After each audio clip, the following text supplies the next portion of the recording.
check. Yeah, yeah, yeah.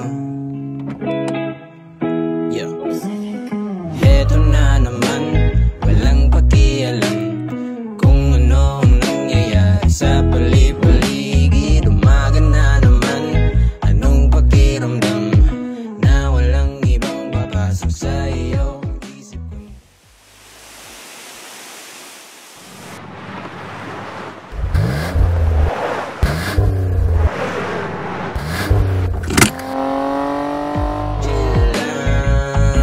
sabihin natin itong sandali na to.